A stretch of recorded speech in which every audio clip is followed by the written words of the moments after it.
नमस्ते, हर्ट इन्टरनेसनलको पोडकास्टमा स्वागत छ। म एनी रिजाल अबको यस श्रृङ्खलामा सहजीकरण गर्न गइरहेकी छु। नेपाललाई प्राय विश्वको छानो भनेर चिनिन्छ। नेपाल भव्य हिमाल र मनमोहक पदयात्रा मार्गहरूको देश मात्र नभइकन गहिरो सांस्कृतिक सम्पदाको धरोहर पनि हो। नेपालमा शताब्दीौं पुराना धार्मिक स्थल, रङ्गीचङ्गी चाडपर्वहरूदेखि लिएर विविध जातीय परम्परा, मूल्य मान्यता साथै खानपानका मौलिकताहरू पनि छन् र यसले हाम्रो पहिचान बनाइरहेको हुन्छ। हाम्रो स्वास्थ्यसँग प्रत्यक्ष तथा अप्रत्यक्ष गाँसिरहेको हुँदा संस्कृतिका यिनै तत्त्वहरूले हाम्रो जीवनलाई आकार दिइरहेको हुन्छ। यिनै विषयलाई लिएर आज हामी संस्कृति र स्वास्थ्यको सङ्गम वा सम्बन्धबारे कुरा गर्नेछौँ। यस रोचक विषयलाई खोतल्न म यस पोडकास्टमा दुईजना विशिष्ट अतिथिहरूसँग जोडिँदैछु। पहिला म परिचय गराउन चाहन्छु माधव चौलागाई। उहाँ हुनुहुन्छ जनस्वास्थ्यविद, लेखक र कर्णालीको सांस्कृतिक परिदृश्यबारे जानकार व्यक्ति। स्वागत छ माधव सर। धन्यवाद। अर्को अतिथि हुनुहुन्छ वामदेव सुवेदी। उहाँ इथ्नोग्राफिक तथा स्वास्थ्य प्रणालीका अनुसन्धानकर्ता हुनुहुन्छ र उहाँ नेपालमा परम्परागत उपचार अभ्यास र स्वास्थ्य नीतिबारे गहन अध्ययन गर्दै आउनु भएको छ। धन्यवाद एनीजी। आजको छलफल रोचक हुनेछ भन्ने मलाई लागेको छ। सुरुवातबाट कुरा गरौँ। संस्कृति भन्नाले कुनै समाज वा समुदायको मूल्य, विश्वास, ज्ञान, कला, आचार व्यवहार, परम्परा र जीवनशैलीलाई जनाउँछ। यो पुस्तौंदेखि पुस्तासम्म हस्तान्तरण हुँदै आएको सामाजिक सम्पत्ति हो र समाजलाई एकतामा बाँध्छ। नेपाल जस्तो बहुजातीय, बहुभाषिक र बहुधार्मिक देशमा संस्कृति अझ बढी विविध र समृद्ध छ। तर यसरी कुरा गर्दै जाँदा स्वास्थ्यमा संस्कृतिको भूमिका किन ठुलो हुन्छ होला? कल्चर एउटा त्यो सोसाइटी फर्मेसन गर्ने एउटा आधार पनि हो। जो मान्छेहरूले चाहिँ लामो समयसम्म चाहिँ अभ्यास गरिरहेका चिजहरूले एउटा कल्चरको रूप लिइरहेको हुन्छ। अब त्यसको धेरै आयामहरू छ, तर जे भए पनि त्यसको सेन्टरमा मान्छे हुन्छ र अनि उसको दैनिक गतिविधि, उसको आहार विहार, स्वास्थ्यको धेरै आयाममा फरक पार्ने भएको भएर हामीले जब मानव स्वास्थ्यको कुरा गऱ्यौँ भने उसको परिवेश, उसको संस्कृतिलाई छुट्याएर चाहिँ हेर्न मिल्दैन, होइन? त्यस कारणले पनि यो निकै ठुलो भूमिका हुने भयो। जस्तो परिवर्तन हुन्छ नि, यो इकोसिस्टम, इकोनोमिक सिस्टम, त्यहाँको पोलिटिकल सिस्टम, यिनीहरू आइराखेपछि हाम्रो त्यो समाजको प्रणालीहरू, अहिले यो पुँजीवादी मार्केट सिस्टम होला, त्योभन्दा अगाडि हाम्रो खेती किसानी पशुपालनको जुन एग्रो इकोनोमी होला, त्यो परम्परागत रूपमा आइरहेको परिवर्तनहरू सँगसँगै मान्छेको स्वास्थ्यमा पनि त्यसले फरक पारिरहेको हुन्छ। त्यो कल्चरलाई राम्रोसँग ध्यान नदिएर कुनै हेल्थ इन्टरभेन्सनहरू गर्दा त्यसले चाहिँ अप्टिमम रिजल्ट पाइरहेको हुँदैन। अझ हाम्रो एउटा चाहिँ विडम्बना के छ भने हामीले यसो हेरिराख्दाखेरि चाहिँ कल्चरल कुराहरूलाई कुरीतिसँग मात्रै जोडिदिन्छ क्या। कल्चरल फ्याक्टरहरू भनेको उसको चाहिँ अप्टिमम हेल्थको लागि होइन भन्ने हुन्छ कि त्यो अब कल्चरभित्र केही माल प्र्याक्टिसेसहरू अथवा त्यो हेल्थलाई हाजार्ड हुने, हार्म हुने प्र्याक्टिसेसहरू केही हुन सक्छन्, तर त्यो चिजहरूलाई पर्गेलेर होइन वास्तवमा उसको त्यो कल्चरको, उसको रहनसहनको, उसको खानपानको, उसको आहार विहारको, उसको सोच्ने कुराहरूलाई ध्यान दिन सक्यो भने वास्तविक रूपमा हेल्थ प्रोग्राम, हेल्थ इन्टरभेन्सनहरू चाहिँ सक्सेस बनाउन सकिन्छ जस्तो लाग्छ। रामदेव सरको पनि के छ यसमा? माधव सरले धेरै कुरा भनिसक्नु भएको छ। कल्चरको कुरा गर्दाखेरि मलाई इबी टायलरको डिफिनेसन मनपर्छ। 1871 चाहिँ दिएको डिफिनेसन हो, क्लासिकल डिफिनेसन कल्चरको। Culture is that complex whole which includes knowledge, belief, arts, moral, law, custom and any other capabilities and habits acquired by man as a member of society. भनेपछि व्यापक चिज हो कि कल्चर भनेको। हामीले यहाँ फोकस के गर्छौँ, संस्कृतिमा धनी छ भनेपछि मन्दिरहरू, पार्टी पौवा, होइन, यस्तो डान्सहरू, यस्तो हेरेर चाहिँ कल्चरलाई इमेजिन गर्छौँ। तर के भने कल्चर मेटेरियल र नन मेटेरियल हुन्छ नि, त्यो थाहा छ नि त। मेटेरियल भनेको देखिने कुरा हो, नन मेटेरियल भनेको त्यो एउटा चाहिँ प्र्याक्टिस हो या अभ्यास गर्ने हो। जस्तो ठुलो मान्छेले ढोक दिने कुराहरू, होइन, जस्तो स्वास्थ्य कुरा गर्दाखेरि फुकफाक गर्ने कुराहरू, होइन, यस्तो कुराहरू चाहिँ नन मेटेरियल कल्चरभित्र परेको कुरा हो। यहाँ चाहिँ माधव सरले अगाडि एउटा कुरा भन्नुभएको थियो, कल्चरले चाहिँ नेगेटिभली मात्रै हेरिन्छ खास स्वास्थ्य कुरा गर्दाखेरि, किनभने खराब संस्कृति छ, त्यसैले चाहिँ मान्छेहरू, उनीहरू स्वास्थ्य पनि खराब छ, त्यसरी हेर्ने छ। त्यो भनेको एकदम इथ्नोसेन्ट्रिक भ्यू हो। सो अहिले हामीले बुझ्दाखेरि चाहिँ यदि स्वास्थ्य कर्मीहरूले समाजको संस्कृति र चलन चल्तीको बारेमा जानकार भएनन् यदि भने चाहिँ समुदायमा जनताहरूले स्वास्थ्य कर्मीप्रति गलत बुझाइ वा असहमत राख्ने पनि त्यस्तो बुझाइहरू त्यस्तो जोखिमहरू पनि बिहोर्नु परिरहेको छ नि त होइन त? हो, खास यस्तो हो। मलाई चाहिँ के लाग्छ भने हाम्रो ग्रामीण परिवेशमा सानोतिनो बिमारी हुने बेला यहाँको चाहिँ लोकल हिलरहरूसँग कि जडीबुटीको उपचार होला अथवा फुकफाक गर्ने मान्छेहरू होला, त्यहाँ चाहिँ जानुहुन्छ। त्यो के हो भनेपछि त्यहाँ हिलर र पेसेन्ट्स दुइटैले they share same world view, होइन, सेम कल्चर, एकअर्कालाई बुझेको हुन्छन्, एकअर्काको कुरा सुन्छन् पनि। त्यही भएर वास्तवमा एक किसिमको त्यो एउटा हिलरले चाहिँ एउटा चाहिँ क्लाइन्ट्सहरूको अथवा लोकल पिपलको चाहिँ ट्रस्ट चाहिँ जितेको हुन्छ कि विश्वास जितेको हुन्छ। त्यसो भएको हुनाले यो चाहिँ कुरा महत्त्वपूर्ण छ स्वास्थ्य कर्मीको हिसाबमा पनि।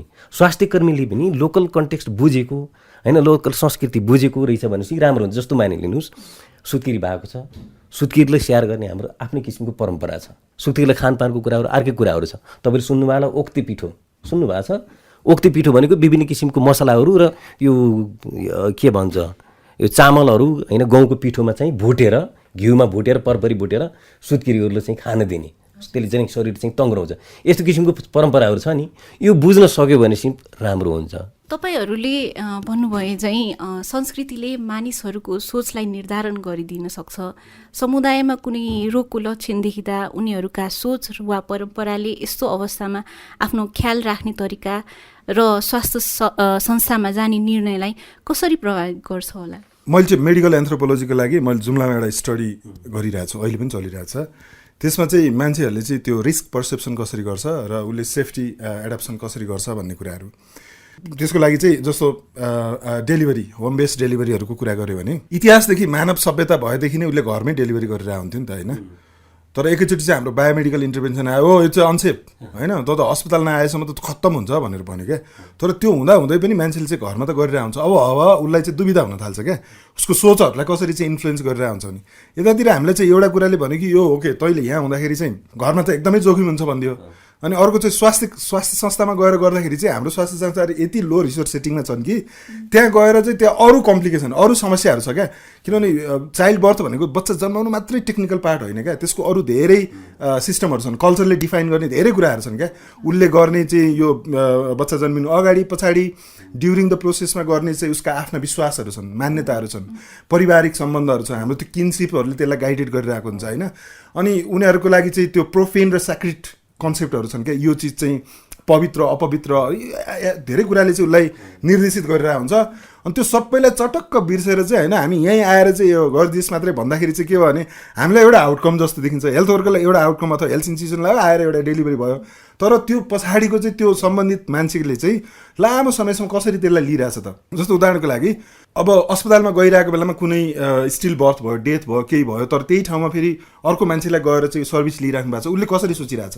मैले जुम्लामा चाहिँ के भेटिरहेको थिएँ भने मान्छेहरूलाई समुदायबाट एउटा इन्स्टिट्युसन हुने ठाउँसम्म जाँदाखेरि चाहिँ अन द वे उनीहरूले चाहिँ बाटोमा पुल पुलेसा ढुङ्गा त्यो ठुलो जङ्गल के अरे ओडारहरू हुन्छ, होइन, त्योसँग जोडिएका उसका कति धेरै चिज हुन्छ नि, त्यसले उसलाई कति गाह्रो भइरहेको हुन्छ, होइन। अरू फिजिकल तपाईँको ट्रान्सपोर्टेसनदेखि लिएर अरू कुरा चाहिँ भयो, तर पनि त्यो चाहिँ लार्जली उसको चाहिँ समाजमा भएका मूल्य मान्यताहरूले गाइडेड भएका चिजहरू थिए।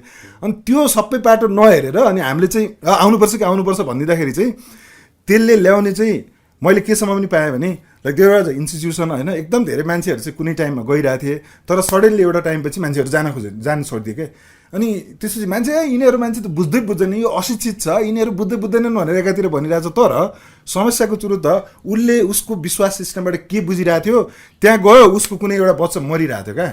अब उसलाई त्यो ठाउँप्रति चाहिँ अब उसको चाहिँ उनी रहेन क्या, ऊ जानै छोडिदिन्छ, होइन। भनेपछि मैले भनेको यो संस्कृतिले मानिसको सोचलाई चाहिँ त्यसरी चाहिँ एकदमै गहिरोसँग जोडेको हुन्छ। अर्को एउटा उदाहरण दिन चाहन्छु, त्यो ऊ भन्छ नि यो युटेराइन प्रोल्याप्सको एउटा केस, होइन। मेरो टिचरले चाहिँ एउटा स्टडी गर्नुभएको थियो क्या एन्थ्रोपोलोजीकै सिलसिलामा।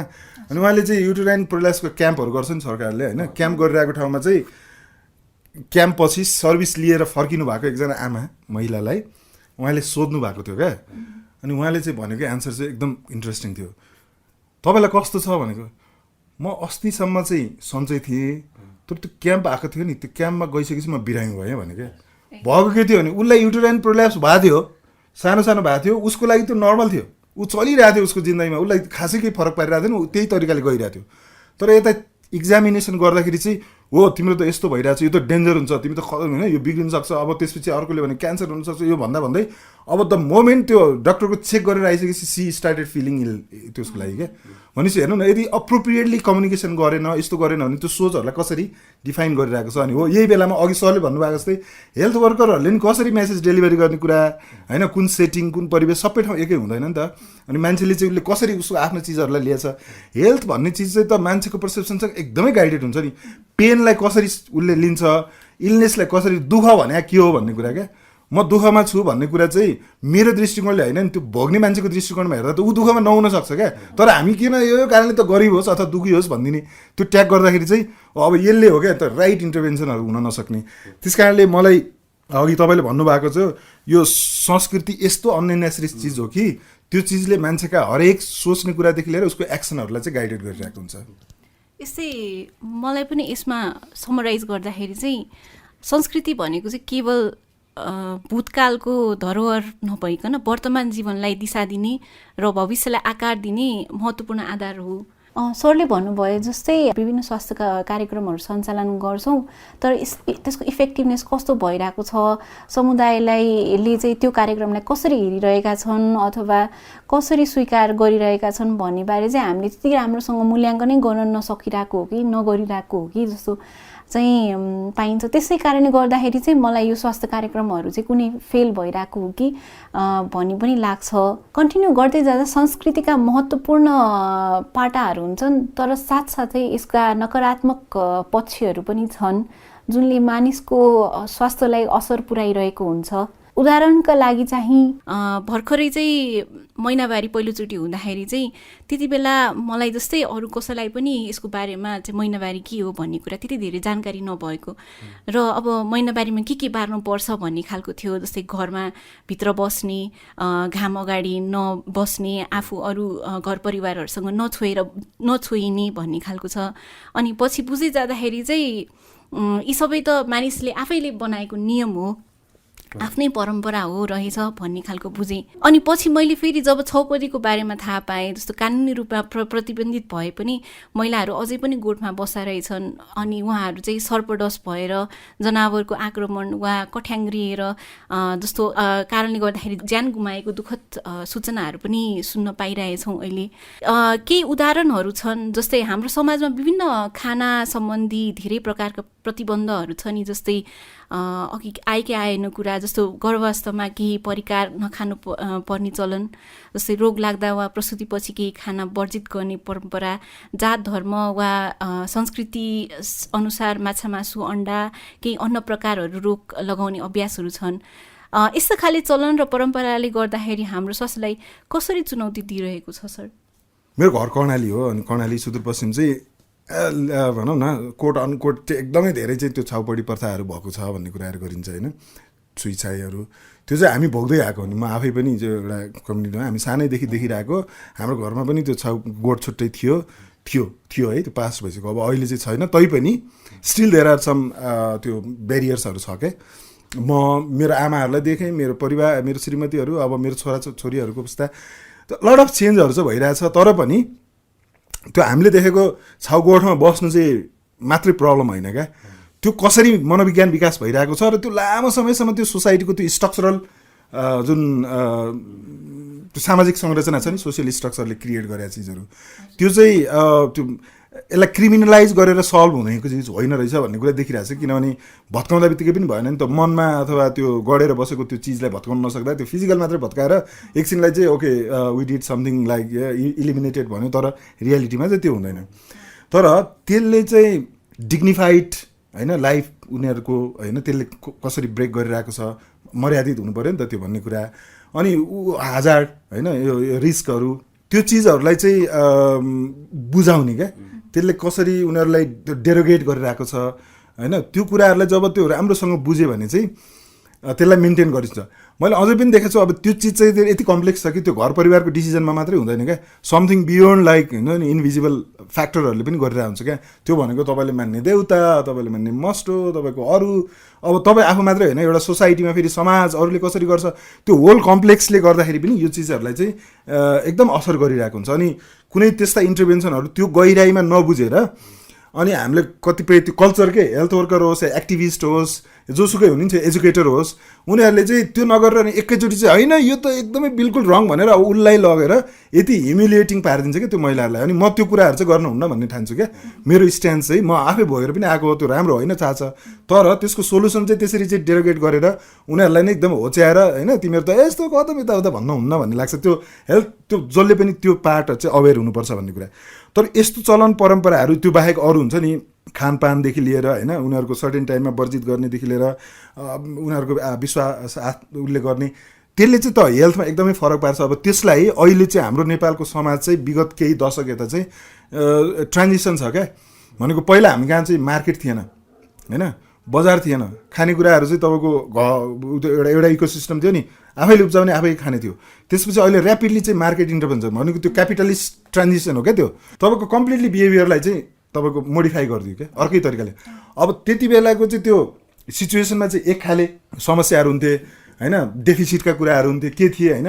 अब चाहिँ फेरि जङ्कका कुराहरू हुने भयो होइन, पुरै चेन्ज भइरहेछ नि त उसको फुड हेबिटदेखि लिएर। अब यसलाई चाहिँ स्ट्रिक्टली चाहिँ उसको बिलिफले यताउताले पनि भएन। जस्तो कुखुरा नखाने, बफ नखाने होइन भन्ने, अथवा बङ्गुर नखाने, के अरे सुँगुर नखाने भन्नेहरूले पनि अब त्यो खाइरहेको हुन्छ। अथवा त्यो हुन्छ अदर वे राउन्ड होइन, मान्छेहरूमा चाहिँ त्यो रेस्ट्रिक्सनहरू हटेपछि अब त्यो नयाँ तरिकाले गइरहेको छ क्या। त्यसले फरक पार्ने भयो। त्यसमाथि पनि चाहिँ केही सर्टेन चिजहरूमा चाहिँ त्यो पार्ने वर्जित गर्ने यो अवशेषहरू मैले अस्ति भर्खरै मात्रै यो कर्णालीको बारेमा एउटा लामो प्रेजेन्टेसन दिइरहेको थिएँ। अनि त्यति बेला मैले हाइलाइट गरेको कुरा थियो कि हामीले चाहिँ यो बाहिर फेरि हेरिराख्दाखेरि चाहिँ हामी एकदम मोडर्न अर्को नयाँ तरिकाको आइरहेको, अघि मैले भने जस्तो मार्केट आइरहेको भन्दै पनि नेपालका यस्ता धेरै चाहिँ भूगोलमा कम्युनिटी छ, हाउसहोल्डहरू छन्, त्यहाँ अझै पनि चाहिँ हामी स्टिल लाइक 18th सेन्चुरीको जस्तो 19th सेन्चुरीको जस्तो लाइफस्टाइल छ क्या। त्यहाँ हुन्छ कम्प्लिटली अपार्ट छ क्या, हामी सेन्चुरिज अपार्टहरू छौँ क्या। भनेपछि उनीहरूको त्यो डिफाइन गरिरहेको बिहेभियर पनि त्यस्तो छ। अनि त्यो बेलामा चाहिँ हाम्रो हेल्थ सिस्टमको चाहिँ फेरि इन्टरभेन्सन ब्ल्याङ्केट अप्रोच छ क्या होइन, वान साइज फिट्स अल टाइपको हुन्छ नि त।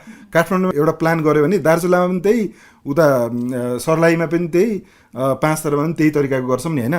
सो त्यो कुरालाई चाहिँ नबुझ्ने बेलासम्म हामीले त्यो लास्ट माइलेज होइन त्यो हेल्थका के भन्छ सक्सेसहरूलाई चाहिँ एचिभ गर्न सक्दैनौँ जस्तो लाग्छ मलाई।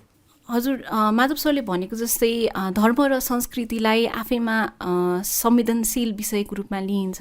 संस्कृतिको केही सकारात्मक त केही नकारात्मक पक्ष नै हुन्छ भनी बुझ्यौँ हामीले। त्यस्तैमा बानवीर सरलाई केही सोध्न मन लागेको थियो, जस्तै नकारात्मक पक्षबाट हामी जुझ्नको लागि चाहिँ सुस्वास्थ्यको लागि चाहिँ स्वास्थ्य कर्मीहरूको भूमिका चाहिँ के हुन्छ जस्तो लाग्छ? होइन, संस्कृतिलाई एउटा चाहिँ के छ भने त्यहीको कन्टेक्स्टमा हेर्ने भन्छ कि हाम्रो खास मानवशास्त्रीहरूले इमिक पर्सपेक्टिभ होइन कल्चरल रिलेटिभिटीको कुरा गर्छन्। त्यो भनेको पनि जस्तो म थारू समुदायको अध्ययन गरेँ, थारू समुदायकी नजरले हेर्न परेको त्यो प्र्याक्टिस। जस्तो उनीहरूले चाहिँ सुडिनीहरूलाई बनाउँछन्, सोरेन्या भन्छन् सुडिनलाई होइन। अनि सुडिनले चाहिँ के गर्छ त अहिले चाहिँ अब धेरै जस्तो इन्स्टिट्युसनल डेलिभरीमा जान थाले। तर अलि पहिलासम्म चाहिँ के थियो भने डेलिभरी पनि उनीहरूले गराउने, अनि पोस्टमार्टम केयर के यो आओमा बालेर त्यसलाई हातले सेकेर होइन पुरा चाहिँ त्यो बच्चालाई चाहिँ आमालाई सेक्ने होइन। अनि त्यो बच्चा चोखिने भन्छ है घटवा कराइना भने घाटमा लगेर पानी छाउने अथवा नुहाइदिने कुराहरू, यो सरसफाइ कुराहरू भनौँ न। अहिले पनि के छ भने इन्स्टिट्युसनल डेलिभरी हुने बेला यो अस्पतालसम्म चाहिँ उनीहरूले अकम्पनी गर्छन्, लगेर जान्छन् आफै सुडिनेहरूले। तर अस्पतालमा सुत्केरी भइसकेपछि घर ल्याएर चाहिँ अब त्यो हुन्छ नि पोस्टमार्टम केयरको कुराहरू होइन, यसो यो सुत्केरी भएपछि सेक्ने कुरा, मालिस गर्ने कुरा होइन, कपडा धुने कुराहरू, यस्तो कुराहरूमा सुडिनेहरूको भूमिका छ। अब हेर्न सक्नुहुन्छ तपाईँले दुई तरिकाले, पिरो हार्यो सुत्केरीले यस्तो खाना दियो, यो चाहिँ स्वास्थ्यको हिसाबले नराम्रो छ होइन, यसले चाहिँ स्वास्थ्यलाई ठिक गर्दैन अथवा यसले बच्चालाई ठिक गर्दैन हुनसक्छ। त्यो के हुनसक्छ त मेडिकल साइन्सको पर्सपेक्टिभले फाइदा र बेफाइदाको कुरा वर्णन गर्न सक्छ। तर उनीहरूको लोकली कल्चरमा त के छ त्यो पहिलेदेखि प्र्याक्टिस गर्दै आएको हेर्नुहोस् होइन। जस्तो अब मैले भने ओक्ते पिठो के छ पहिलेदेखि प्र्याक्टिस गर्दै आएको। अब त्यो कुरालाई चाहिँ अलिकति सम्झाउन चाहिँ समय लाग्छ भन्छु मैले, सम्झाउन चाहिँ पर्छ। तर त्यो तपाईँको चाहिँ के छ लोजिक के हो त, लोजिक त हेर्न पऱ्यो नि त। संस्कृति भने ट्रेडिसनल नलेज पनि हो है। जस्तो अब यो सुडिनीको नलेज ट्रेडिसनल नलेज हो। यसलाई त के हो भने अहिलेको साइन्सको कन्टेक्स्टमा हेर्ने र कहाँनिर चाहिँ हामीले सच्याउनु पर्ने स्थिति छ होइन, कहाँनिर चाहिँ सुधार गर्नुपर्ने स्थिति छ, त्यो चाहिँ छलफल गर्ने हो, कन्भिन्स गर्ने हो वास्तवमा। यो गर्दाखेरि यस्तो खानुभयो भने प्रोटिनको हामीलाई आवश्यकता पर्छ। मासु खानु भएन तपाईँ सुत्केरी भएको बेलामा मासु अथवा मासु नखाने भने गेडागुडी खाने हो कि होइन, के हुनसक्छ त सब्स्टिट्युट, त्यसरी ऊ जानु पर्यो भन्छु म चाहिँ। मलाई चाहिँ यो अहिले पनि हामी त्यो धर्म संस्कृतिले उसको चाहिँ एकदम सेन्सिटिभ टपिक त हो नि त होइन। तपाईँले त्यो अघि सरले एउटा भनेको चाहिँ तपाईँ कसरी तपाईँले चाहिँ युनिक पर्सपेक्टिभ ल्याउने हो भन्ने कुरा क्या, त्यो स्पेसली यो यस्तो खाले स्टडीमा चाहिँ एकदम महत्त्वपूर्ण हुन्छ नि त। तपाईँको आउटसाइडरले चाहिँ हेर्ने तरिका र त्यो इनसाइडरले कसरी बुझ्छ भन्ने कुरा चाहिँ एकदम महत्त्वपूर्ण हुन्छ। अनि द्याट्स वेयर त्यो सेन्सिटिभ छ कि छैन होइन, रेस्पेक्ट कतिको गरिरहेको छ होइन, त्यो अघि होच्याउने कुराहरू कहिलेकाहीँ चाहिँ नजाने त्यो तरिकाले त्यो आइरहन्छन्। तर त्यति हुँदा त्यो अब अहिले हामीले त्यो कल्चर र हेल्थलाई हेर्ने एउटा ट्रेडिसनल एउटा प्र्याक्टिस छ नि त, जुन तरिकाको हाम्रो टेक्स्ट बुकमा अन्ततिर त्यो चाहिँ लार्जली सिफ्ट भइसक्यो। हेर्नुहोस् अहिले स्पेसल्ली हाम्रो चाहिँ यो मिडियमहरू, सोसियल मिडिया अथवा न्यू मिडियाहरूको होइन अप्रोचले मान्छेहरूले कपी गर्ने कुराहरू चाहिँ लार्जली चाहिँ मार्केटले ड्राइभन गरिरहेको क्या, उनीहरूको विज्ञापनले ड्राइभ गरिरहेको हुन्छ, अर्कोले सिकिरहेको हुन्छ, अर्को इन्फ्लुएन्सरहरूले गरिरहेको कुरा उनीहरूले त्यो पनि गर्ने भएको भएर त्यो एकदम चाहिँ तर त्यही भित्र चाहिँ केही चाहिँ स्ट्रिक्ट रुलहरू छन् क्या। अब तर त्यसको चाहिँ अल्टरनेटिभ दिनुपर्छ। त्यो चाहिँ अब हुन्छ नि कसैले चाहिँ केही मासु नै नखाने उसको छ अरे होइन, भनेपछि उसलाई चाहिँ तैँले होइन मासु खाइ मात्रै हुन्छ नत्र हुँदैन भन्नु भएन। त्यसको अल्टरनेटिभ अहिले त मान्छेहरू भेगन हुन थालिसक्यो, भेजिटेरियन मात्रै होइन क्या होइन, भनेपछि तिनीहरूको त आफ्नो राइट छ नि त, त्यो गर्ने भयो। तर त्यो चाहिँ उसको लागि चाहिँ हेल्थको लागि भनौँ न बेसिक रिक्वायरमेन्ट के हो भन्ने कुरा पनि बुझाउनु पऱ्यो क्या होइन। अहिले हाम्रो चाहिँ त्यो फुड प्याटर्न, फुड ह्याबिट, त्यो फुड इन्टेकहरू होइन, क्यालोरी इन्टेक, त्यसको चाहिँ त्यो तरिकाले बुझेर म्यासेजहरू डेलिभरी गर्ने होइन, त्यो कुरा हेल्थ एजुकेसन दिनु पर्दैन क्या हेल्थ वर्करले। म त्यो एउटा अप्रोचलाई पनि चेन्ज गर्नुपर्छ भन्ने लाग्छ क्या, किनभने त्यो एजुकेसन पाउने यति धेरै मिन्स भइसक्यो कि होइन। तपाईँ अहिले चाहिँ हेल्थ वर्करभन्दा अगाडि त्यो व्यक्तिले चाहिँ अरू सोर्सबाट चाहिँ धेरै कुरा थाहा पाएर आइसकेको हुन्छ क्या होइन। अब ऊ हुने भनेको चाहिँ फेसिलिटेटर मात्रै हो क्या, उसले चाहिँ दुइटाको बिचको तपाईँसँग के छ, उसले के पाएको छ भन्ने कुरालाई दिने होइन। त्यो डाइनामिक्स चाहिँ हेल्थ वर्करहरूले चाहिँ आफूले बुझ्ने चाहिँ त्यसरी बुझेर चाहिँ प्रेजेन्ट हुनुपर्छ जस्तो लाग्छ। भनेपछि स्वास्थ्य कर्मीले स्वास्थ्यका कार्यक्रमहरू सम्बन्धित विभिन्न सिपहरू सिकिरहेका हुन्छन्। यसमै स्वास्थ्य कर्मीहरूले समुदायलाई सेवा प्रदान गर्दा उनीहरूको संस्कृतिलाई पनि मध्यनजर गर्दै आफ्नो कर्तव्य निर्वाह गर्नु जरुरी रहेछ। यही कुरामा अर्को चाहिँ मानसिक स्वास्थ्य सम्बन्धी पनि छलफल गरौँ न। हाम्रो समुदायमा मानसिक स्वास्थ्यलाई धेरै जसो घृणाको रूपमा हेरिने गरिन्छ। यसले मानिसहरूले लक्षण व्यक्त गर्ने तरिका वा उपचार खोज्ने निर्णयलाई कसरी असर गर्न सक्छ होला सर? यो चाहिँ व्यापक विषय नै हो वास्तवमा। अब मानसिक स्वास्थ्य समस्या छ, तर भए पनि यस्तो छ, स्टिगमा पनि छ एउटा चाहिँ। तर के छ भने अलिकति क्लासिकल हिसाबले, अलिकति पहिलाको समाजको हिसाबले हेर्नुहुन्छ भने अचम्म देख्नुहुन्छ कि जस्तो तपाईँलाई चाहिँ अब मानसिक समस्या कुनै सिम्टम भयो गाउँमा भनेपछि है, जस्तो बरबरनी भयो, तथा नाम बोल्ने भयो होइन, अब त्यो हुन्छ नि मानसिक सन्तुलन गुमाएको स्थिति भयो भने झाँक्री बोलाउने कुरा गरिन्थ्यो। झाँक्री चाहिँ वान टु वान कम्युनिकेसन होइन। हेर्नुहोस् त्यहाँ चाहिँ समुदाय जो बस्छ, हेर्नुहोस् समुदाय जो बसेर चाहिँ अब हिलिङको कामहरू गर्छ वास्तवमा होइन। अब अहिले पनि के छ भने अब नयाँ भनौँ आधुनिक चिकित्सा विज्ञान र परम्परागत स्वास्थ्यकर्मी बिचमा चाहिँ एउटा रिलेसनसिप बिल्ड भएको छैन। हेर्नुहोस् त्यही भएर चाहिँ patients are moving back and forth कि कहिले साइकेट्रिस्टकोमा गएको छ, साइकेट्रिस्ट त कहाँ उपलब्ध छ र, यसो काउन्सिलरहरूसम्म होइन अलिकति जो एभाइलेबल छ जिल्ला अस्पतालमा। पाहाडकै कुरा गर्नुहुन्छ भने त यस्तो काठमाडौँ जस्तो नसोचौँ न हामी, स्वास्थ्य चौकी अथवा चाहिँ के अरे अलि जिल्ला अस्पताल बढी जान सक्यो भने त्यहाँसम्म जाने हो र उपचार लिने हो। अब अलि मधेसको एरिया छ भने चाहिँ इन्यातिसम्म पुग्ने हो। अब अहिलेको चाहिँ स्वास्थ्य सेवा ऐनले चाहिँ हरेक चाहिँ यो हिलरले चाहिँ स्थानीय निकायमा दर्ता हुनुपर्छ भनेको छ है। अनि यो परम्परागत उपचारकको सूचीकरण मापदण्ड पनि बनाएको छ यो आयुर्वेद विभागले, तर त्यो चाहिँ मापदण्डलाई स्थानीय निकायले पारित गर्नुपर्छ।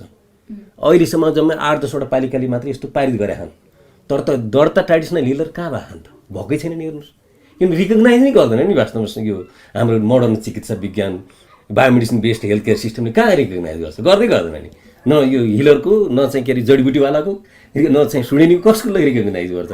त्यही भएर खाँचो के हो भनेपछि एउटा म्युचुअल रिलेसन बिल्ड गर्ने होइन, अन्डरस्ट्यान्डिङ डेभलप गर्ने, त्यो चाहिँ खाँचो हो जस्तो लाग्छ मलाई। मेन्टल हेल्थको यो जुन कुरा ल्याउनु भयो नि, यो अहिलेको चाहिँ टक अफ द टाउन जस्तै हो क्या खासमा होइन। अहिलेको समयमा चाहिँ जसरी हाम्रो चाहिँ त्यो यो फ्यामिली स्ट्रक्चरहरू चेन्ज भइरहेको छ होइन, यो ट्रान्जिसन भन्यो नि अघि नै, त्यो सबै कुराले हेर्दाखेरि चाहिँ हाम्रो त्यो गाउँ अथवा पुरा परम्परागत जुन हाम्रो किन्सी बेस्ट एउटा चाहिँ नेटवर्कहरू यिनीहरू हुन्थ्यो नि होइन, त्यो सबै कुरा चाहिँ भएर अब अहिले चाहिँ मान्छेहरूमा त्यो धेरै कारणले चाहिँ यो मेन्टल हेल्थको इस्युजहरू गइरहेछ। तर अब मेन्टल हेल्थको कुरा गऱ्यो भने हामी चाहिँ पुरा साइकोसिस लेभलको मात्रै मानसिक उसको कुरा गर्छौँ नि होइन, त्यो एक्सट्रिम एउटा फर्म भयो नि त, एउटा अर्को फर्म भयो होइन। तर त्यो ससानो चाहिँ हुन चाहिँ डिप्रेसन डिफ्रेन्ट लेभलको कुराहरू छ। अस्ति भर्खर मात्रै कर्णालीमा 15% डिप्रेसन छ भन्ने एउटा रिपोर्ट आएको थियो क्या होइन, स्टनिङ हो नि त त्यो भन्ने हो भने। अब त्यसलाई पनि अलिकति चाहिँ मिलाएर हेर्नुपर्ने हुन्छ क्या। हामी कहाँ कस्तो छ भने कुनै एउटा चाहिँ ग्लोबल स्ट्यान्डर्ड अथवा केही चेकलिस्ट बेस गर्यो होइन, अनि त्यसलाई क्याटेगोराइजेसन गरिदियो होइन, अनि तपाईँले चाहिँ त्यो कम्पार्टमेन्ट गरिदियो, क्याटेगोराइज गरिदियो र होइन, अनि तपाईँले चाहिँ जानी जानी त्यहाँ हालिदिनुहुन्छ क्या होइन। अनि त्यो इट गिभ्स अ लाइक हुन्छ नि एकदम डरलाग्दो चित्र देखिन्छ क्या। तर कहिलेकाहीँ त्यो रियालिटी त्यो स्ट्याटिस्टिकली भनेको जस्तो लेभलको पनि नहुन पनि सक्छ। तर एट द सेम टाइम हाम्रो समाजमा चाहिँ यस्तो चिजहरू लुकाउने परम्परा छ क्या होइन। कसैले पनि त्यो समाजमा हुन्छ नि कोही मान्छेको चाहिँ यस्तो चिजहरू छ भने चाहिँ नभन्ने, लुकाउने होइन, यो त्यसले गर्दाखेरि चाहिँ ठुलो कम्प्लिकेसन भइरहेको पनि त देखिन्छ नि होइन। तर आफ्टर अल चाहिँ हामीले चाहिँ के पनि अर्को बुझेको छ भने यस्तो चिजको चाहिँ बेस्ट केयर चाहिँ होम नै हो क्या, यदि तपाईँसँग त इकोसिस्टम छ भने चाहिँ होइन। तर पनि अब अहिलेको मार्केटमा चाहिँ परिवारमा फेरि सदस्यहरू कम भइरहेछन् होइन, टाढा भइरहेछन्। यी सबै चिजले चाहिँ हाम्रो समाजमा चाहिँ यो मानसिक स्वास्थ्य समस्या ठुलो समस्या छ होइन। अनि त्यसको त्यो डाइमेन्सनहरू पनि एकदमै चेन्ज हुँदै गइरहेको छ। तर यो मानिसहरूले लिने चिजले त्यो एउटा मिसेल फुको भन्ने एकजनाले चाहिँ लेख्नु भएको छ कि म्याडनेस एन्ड सोसाइटी भनेर होइन, बडा त्यो त्यो अलिकति रिभोल्युसनरी आइडिया हो क्या। समाजमा म्याडनेस चाहिँ हुन्छ जहिले पनि क्या। अब हामीले चाहिँ गरिदिने हो क्या। एउटा मान्छे लक्ष्मीप्रसाद देवकोटा भने जस्तो क्या होइन, यत्तिकै पागल हो भनिदिन्छ तर जिनियस पनि हुनसक्ने हुन्छ होइन। तर त्यो लेभलमा कुरा गर्दा नि उसको हेल्थमा चाहिँ डाइरेक्ट असर गरिरहेको कुरा, उसको तनावको कुराहरू होइन, उसले चाहिँ त्यो काम गर्न नसक्ने, प्रोडक्टिभिटी हराउने, उसले अरू चाहिँ के भन्छ नसोचेको गतिविधिहरू गर्न सक्ने, त्यसले चाहिँ ल्याउन सक्ने पारिवारिक कलह विग्रहदेखि लिएर यो पाटोमा चाहिँ बढिरहेको छ होइन। अनि त्यसलाई कोपिङ गर्नलाई चाहिँ कस्तो खाले सोसाइटीले काम गर्छ भन्दा अघि हामीले चाहिँ धर्म संस्कृतिको कुरा गऱ्यौँ। त्यो लार्जर धर्म संस्कृति भन्छ त्यो विश्वास बिलिफ सिस्टम हुन्छ नि परिवारमा हुने, तिनीहरू पनि कहिलेकाहीँ चाहिँ फेटालिजम भनेर भन्छौँ। तर त्यसको एउटा पार्ट चाहिँ के हो भने कोपिङ मेकानिजम क्या, कोपिङ स्ट्राटेजीको लागि फेरि त्यो पक्ष पनि राम्रो हुन्छ क्या। अघि हामीले धामी झाँक्री ट्रेडिसनल हिलर भनेर भन्यौँ नि, तर फेरि बेस्ट त्यसको चाहिँ हिलिङको चाहिँ सबभन्दा ठुलो स्रोत पनि त्यही हुनसक्छ क्या, त्यसलाई बेस्ट युज गर्न सक्यो भने। अनि त्यो भएर हाम्रोमा अघि त्यो कल्चर अथवा धामी झाँक्री परम्परा चाहिँ उपचारलाई चाहिँ वैज्ञानिक होइन भनेर चाहिँ एकदमै खारेज गरिदिन्छु क्या। अनि त्यो आफैमा पनि रङ कन्सेप्ट हो क्या। केलाई वैज्ञानिक भन्ने त पहिला चाहिँ समाज साइन्सले फिजिकल साइन्सलाई मात्र वैज्ञानिक भन्थ्यो, तर समाज विज्ञान के हो त होइन। उसले चाहिँ समाज विज्ञान त अर्को छ नि त होइन। सो त्यो रिलेसनलाई पनि बुझ्न सक्यो भने चाहिँ अनि यसको चाहिँ कति धेरै सोल्युसन चाहिँ त्यहीँभित्र निक्लिन्छ भन्ने लाग्छ क्या। धन्यवाद माधव सरलाई। एउटा सोचाइ व्याख्या एकातिर छ अनि हाम्रो जुन मुख्य चाहिँ जुन बायोमेडिकल साइन्स भनेर छ नि त्यो एकातिर छ होइन। त्यस्तै यसमा पनि मलाई चाहिँ कस्तो लागेको थियो भने जुन हाम्रो यो सांस्कृतिक जुन व्याख्याहरू छ र साथसाथै चाहिँ मेडिकल सिस्टम जुन छ त्यसमा चाहिँ कम्बिनेसन चाहिँ तारताम्य चाहिँ नमिलिरहेको भएर चाहिँ हाम्रोमा चुनौतीपूर्ण अवस्था भइरहेको छ र विभिन्न खालको इथिकल डिलेमा जुन भइरहेको देख्छौँ हामीले होइन। त्यसमै अर्को छुट्टै प्रसङ्ग चाहिँ मैले के उठाउन चाहेँ भने जस्तो हाम्रो नेपालमा चाहिँ विभिन्न रङ्गीन चाडपर्वहरू छन् होइन, जुन प्रसिद्ध जात्राहरू छन् जस्तै महाशिवरात्रि, तीज, राजु मच्छिन्द्रनाथको जात्रा, अन्य अरू हर्षोल्लास सम्पूर्ण अवसरहरू पनि छन्। त्यसमा चाहिँ विभिन्न भिडहरू पाइन्छ। मलाई चाहिँ यसमा कस्तो लाग्छ भने विशाल भेला हुँदाखेरि चाहिँ मान्छेहरूमा अन्य स्वास्थ्य सम्बन्धी केही प्रभावहरू असरहरू पर्न सक्छ कि भन्ने लाग्छ। तपाईँहरूको विचारमा चाहिँ के लाग्छ? वामदेव सरलाई के लाग्छ? भिडको कुरा गर्दा फेरि यो कोभिडको बेलामा हो कि खास भिडको चाहिँ एकदम टेन्सन भएको मान्छेलाई होइन, किनभने शिवरात्रिको समय अथवा राजनैतिक पार्टीहरूको चाहिँ र्याली जुलुस हुने बेला होइन, त्यस बेला चाहिँ अतिकति मान्छेहरू चाहिँ आत्तिकै थिए कि ओहो सहर छ कि त्यो वास्तवमा होइन, डरै थियो। भिड छ, चाडपाड मनाउँछन्, शिवरात्रिमा जान्छन्, दसैँ गर्छन्, भैलो खेल्छन्, तिहार गर्छन्, त्यसमा एक किसिमको खानेकुराको चाहिँ परिकारहरू हुन्छ हेर्नुहोस् हरेक चाडपर्वमा। अस्ति भर्खर तपाईँले दर खानुभयो तिजमा हेर्नु, त्यसको आफ्नै महत्त्व छ। दसैँमा छुट्टी किसिमको खाना भन्छ अनि आफ्नै जस्तो माघीमा म थारू समुदायमा काम गरेँ भने माघीमा विभिन्न किसिमको जस्तो माछाका परिकार, ढिक्रीहरू होइन, यस्तो अनदीको चाहिँ रोटीहरू त्यस्तो यस्तो बनाउनुहुन्छ। त्यही त चाडपर्वसँग खानपान पनि गाँसिएको छ कि, त्यही भएर चाहिँ त्यसको आफ्नै महत्त्व छ। केही पर्सपेक्टिभहरू दिउँ है। एयरबोर्न डिजिजहरूको केसमा त अब अघि तपाईँले कोभिड भनेको जस्तै कुराहरू आउला होइन, कहिलेकाहीँ अब त्यो इन्सिडेन्टहरू सानो सानो हुनसक्ने इन्जुरीका कुरा होलान् अथवा कुनै फुड पोइजनिङ होला होइन, यस्तो यस्तो केही चिजहरू त होला। तर लार्जली अघि हामी फेरि मनोविज्ञान अथवा मानसिक स्वास्थ्य अरूसँग जोडिरहेको भएर नेपाल जस्तो कल्चरली रिच ठाउँमा चाहिँ यस्ता जात्रा पर्वहरूले चाहिँ त्यो सेन्स अफ सेटिस्फ्याक्सन दिन्छ क्या मान्छेहरूलाई। जस्तो त्यो निश्चित चाहिँ मेला लाग्ने ठाउँमा चाहिँ तपाईँको त्यो त्यहाँ इन्जुरी हुनसक्छ, तैपनि त्यो राचो मथुरिन्दाजको त्यो पुरा डोरी तान्नको लागि चाहिँ मान्छे तछाड मछाड गर्छ, एकछिन गएर एउटा छिटा पऱ्यो अथवा एउटा तान्नमा आयो भने उसले लामो समयसम्म राम्रो हान्छ। त्यही भएर यस्तो संस्कृतिहरू चाहिँ वास्तवमा मान्छेको जनजीवनसम्म चाहिँ त्यो ह्याप्पिनेस क्रिएट गर्ने पनि हुन् क्या त्यो चिजहरू होइन। त्यो भएर यस्तो चिजहरू चाहिँ होइन त्यो जोखिम हुन्छ जान हुन्न भन्ने कुरा होइन, त्यो त्यसले ल्याउन सक्ने सर्टेन सचेतनता, सर्टेन फर्स्ट एड यस्तो यस्तो कुराहरू एकातिर होला। सो एकदमै हाई अल्टिट्युड हुने चाहिँ तीर्थस्थलहरूमा मान्छे चाहिँ गइरहेको हुन्छ क्या, त्यो जीवनलाई दाउमा राखेर भन्छ होइन। अनि तर उनीहरूले चाहिँ लाइफमा एकचोटि अथवा वर्षमा एकचोटि त्यहाँ पुग्यो भने उसलाई चाहिँ त्यो वर्षभरिको लागि एउटा आनन्द प्राप्ति हुन्छ होइन। भनेपछि त्यसलाई कसरी वेइङ गर्ने भने क्या त्यो रिस्क एन्ड बेनिफिटको चाहिँ वेइङ गरेर हेऱ्यो भने चाहिँ कतिपय यो चिजहरू चाहिँ एकदम रियली बेनिफिसियल नै हुने गर्छन्। तर पनि मलाई चाहिँ के लाग्छ भने कुनै केसमा हामीले कसरी चाहिँ सेफ प्र्याक्टिसेस गर्न सक्छौँ सो द्याट हामी ग्यादरिङ हुँदाखेरि चाहिँ यस्तो रोगहरू नफैलियोस् नलागोस् जस्तो लाग्छ। त्यो कुरा चाहिँ इम्पोर्टेन्ट हो। तपाईँको सर्टेन पार्टहरूमा चाहिँ तपाईँले सेफ्टी त गर्नु पऱ्यो क्या होइन। अब नेपालमा चाहिँ सबै कुरा चाहिँ कोडिफाइड गरेर जानुपर्छ भन्ने पनि हुँदैन कि, समाज त्यसरी नै चल्दैन क्या। सबै कुरा नियम गाइडलाइन अथवा सरकारले चाहिँ ल इन्फोर्स मात्रै गरेर चाहिँ सक्सेस हुन्छ भन्ने कुरा त्यो कन्ट्रोल सर्भिलेन्स मुडमा मात्रै मान्छेहरूले चाहिँ बाँच्दैन, त्यो ब्रेक गर्नै थाल्छ होइन। तर त्यसमा चाहिँ अब रिस्क मिनिमाइज गर्ने कुरा हो क्या मेन कुरा। त्यो रिस्क मिनिमाइज गर्नको लागि चाहिँ अकुपेसनल रिस्क छ होइन, अरू केही चिजहरू कोल्याप्स हुनसक्ने यो छ होइन, टेन्सन भायोलेसनहरू हुनेछ भने चाहिँ त्यो कुरा राख्ने हो। कहिलेकाहीँ हामी कहाँ चाहिँ यस्तो ठुलो ठाउँमा चाहिँ अलिकति अखाद्य चिजहरू अथवा त्यो विषाक्त चिजहरू होइन यस्तो यस्तोहरूले चाहिँ असर गरेर आउँछ। तर लार्जली कल्चरल कन्टेक्स्टमा कुरा गरिरहेको भएर त्यस्ता चिज छन् र अनि जीवन्त छ क्या सोसाइटी, र मान्छेहरूलाई कति चिजहरूलाई चाहिँ उनीहरूलाई आनन्द दिइरहेछ, सन्तुष्टि दिइरहेछ होइन। यिनीहरू चाहिँ जानुपर्छ, तर तिनीहरूलाई चाहिँ सर्टेन लेभल अफ चाहिँ प्रिकसन्सहरू सेफ्टीहरू चाहिँ सरकारले अरूले दिनुपर्छ भन्ने नै लाग्छ मलाई। सायद यसमा चाहिँ अलिकति पूर्व तयारी सरकारको जस्तै वास स्टेसन नभएको ठाउँमा वास स्टेसन राख्ने हुनसक्छ होला, अथवा हेल्थ पोस्ट एउटा कदम राख्ने होला रिस्क मिनिमाइजेसनको लागि, अथवा इन्जुरिजको लागि चाहिँ के एउटा हेल्पलाइनहरू राख्दाखेरि अनि रिस्क मेसेजिङ जस्तै कम्युनिकेसन गर्न सकिन्छ कि त्यो वाला पनि एउटा इफेक्टिभ टुल हुन्छ कि भन्ने जस्तो चाहिँ लाग्छ। अब यसको पर्व र स्वास्थ्यसँग रिलेसन त छ, केही न केही अब केही न केही यो के भन्छ ट्रमाको स्थिति आउने, चोटपटक लाग्ने, घाइते हुने यस्तो कुराहरू छ। त्यो यस्तो कार्यक्रम गर्ने ठाउँमा ठाउँमा यस्तो राख्या पनि हुन्छ। खास यो प्राइमेरी चाहिँ इमर्जेन्सी केही परिहाल्यो भनेपछि यस्तो सेवा दिने भनेर स्थानीय निकायसँग चाहिँ कोअर्डिनेसन गरेर यो गर्ने गरेको छ वास्तवमा धेरै ठाउँमा, केही ठाउँमा चाहिँ बाँकी होला। ठिक छ, हामीले अघि धेरै कुरामा चाहिँ स्वास्थ्य कार्यक्रम भन्ने बारेमा छलफल भइरहेको थियो। जस्तै संस्कृति यति महत्त्वपूर्ण विषय रहेछ भने त म आफैले चाहिँ अनुसन्धान गर्दाखेरिको क्रममा चाहिँ नीति तथा कार्यक्रमहरूमा चाहिँ सांस्कृतिक दृष्टिकोणलाई त्यति ख्याल गरेको जस्तो मैले त्यति देख्दिनँ। हजुरको अनुभवमा चाहिँ के लाग्छ, साँच्चै हाम्रा कार्यक्रमहरूले सांस्कृतिक पाटोहरूलाई केलाएर निर्माण गरेको छ त?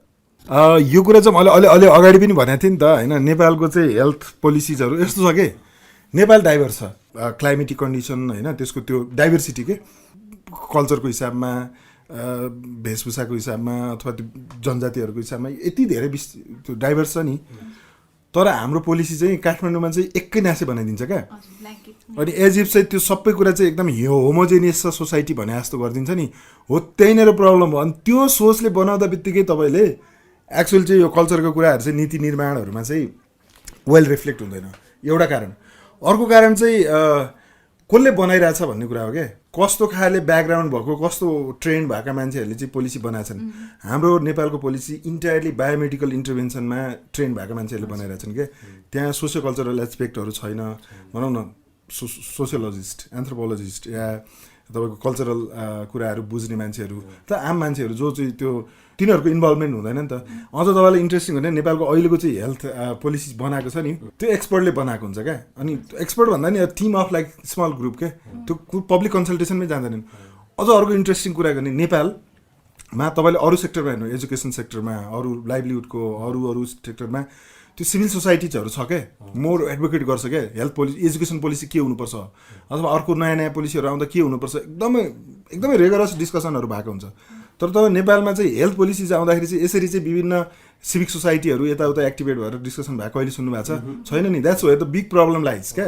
किनभने हामी कहाँ के हुन्छ अब केही निश्चित चाहिँ मान्छेहरू मिले सघाउनुपर्छ एउटा काम छिटो छिटो भनेर गरिदिए। त्यसको म चाहिँ एकदमै क्रिटिक्स गर्न चाहन्छु क्या होइन। नेपालको त्यो जसरी हेल्थ पोलिसिजहरू बन्छ बनेको छैन क्या, एउटा स्ट्रक्चरमा बन्यो कहिले उस्तै पऱ्यो भने WHO अथवा कहीँ अर्को कुनै थर्ड अरू कन्ट्रीहरूमा भएकोलाई ल्याएर एकदम हुबहु एडप्टेसन गर्यो। नेपालको माटो सुहाउँदो पोलिसिजहरू अझै बन्न सकेको छैन क्या। त्यसमा चाहिँ अब हामीले के गर्न सक्छौँ होला, के कस्तो खालका कार्यक्रमहरू चाहिँ हाम्रो लागि आवश्यकता छ जस्तो लाग्छ? स्वास्थ्य कार्यक्रमहरू त कल्चरली सेन्सिटिभ होइन, कल्चरलाई ख्याल गरेर चाहिँ डिजाइन गरेको हुनु पऱ्यो। त्यो भयो भने बल्ल चाहिँ सक्सेस हुन्छ प्रोग्रामहरू। पहिला सुन्नुहुन्छ नि HIV एड्स प्रिभेन्सन प्रोग्रामहरू, जहाँ अलिकति कल्चरल कुरालाई चाहिँ ध्यान नदिँदाखेरि गाह्रो भएको र पछि कल्चरल कुराहरूलाई ध्यान दिएपछि यो प्रोग्राम चाहिँ सक्सेस भएको कुराहरू केस स्टडीहरू छन्। त्यस्तै हो हरेक कुराहरू, जस्तो कुनै पनि डिजिज प्रिभेन्सन गर्नको लागि चाहिँ कल्चरले बुझेर कल्चर अनुसार अगाडि बढ्न पऱ्यो, त्यो कुरा हो। सरले भन्नुभयो जस्तै के छ भने अब यही कल्चरकै विषयमा चाहिँ अलिकति स्पेसलाइज गर्ने, जस्तो मेडिकल एन्थ्रोपोलोजिस्टहरू हुनसक्छ स्वास्थ्य कुराहरू गर्ने बेला उहाँहरूले पनि इन्भल्भ गराएर चाहिँ प्रोग्रामहरू डिजाइन गर्ने, त्यो गऱ्यो भने चाहिँ अगाडि बढ्न सकिन्छ राम्रैसँग भन्ने लाग्छ मलाई चाहिँ। माधव सरलाई पनि केही थप्नु छ? नेपालको हेल्थ पोलिसी चाहिँ लार्जली गाइडेड बाई त्यो फेडरल स्ट्रक्चर आइसकेपछि चाहिँ त्यो टप लेभलमा होइन रामसाहबादबाट गाइडेड हुन्छ भनौँ न होइन, हेल्थ मिनिस्ट्रीबाट। तर अब फेडरलाइजेसनले चाहिँ एउटा अवसर दिएको हो क्या, प्रदेशमा पनि बन्न मिल्छ, पालिकाहरूमा पनि बन्न मिल्छ होइन। त्यो राम्रो अपर्च्युनिटी हो नि। हेभ सम प्र्याक्टिसेस त भएको छ, तर त्यो इन्टायर चाहिँ हेल्थ सिस्टमलाई चाहिँ एफेक्ट गर्न सक्ने गरेर चाहिँ त्यो इन्टरभेन्सनहरू चाहिँ बन्न सक्दैन कि। त्यो फेरि त्यो लेभलको एक्सपर्टिज, त्यो लेभलको इनिसिएसन गर्न सक्ने त्यो वर्कफोर्सहरू यिनीहरू पनि नभइरहेको भएर होला। किनभने हामीले देखाएको छौँ नि त पालिकाहरूको हेल्थ पोलिसिजहरू बन्दाखेरि पनि कपीक्याट भइरहेको छ नि त धेरै होइन। त्यसले गर्दा चाहिँ ट्रु सेन्समा चाहिँ त्यो रिफ्लेक्ट नभएको होला। तर मान्छेहरूमा चाहिँ कुराकानी गर्दाखेरि चाहिँ यस्तो कुराहरू आउनुपर्छ भन्ने कुराहरू हुन्छ।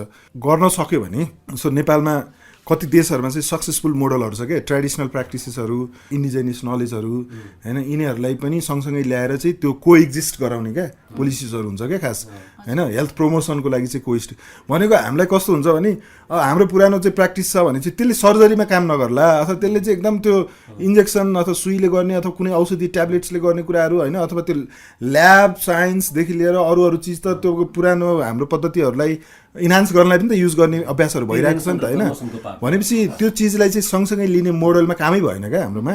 एउटा सिस्टमकोले अर्को सिस्टमलाई चाहिँ डिसरिगार्ड गर्ने, पर्न नदिने, त्यो सँगसँगै जान सक्ने अवस्थाहरू छैन क्या।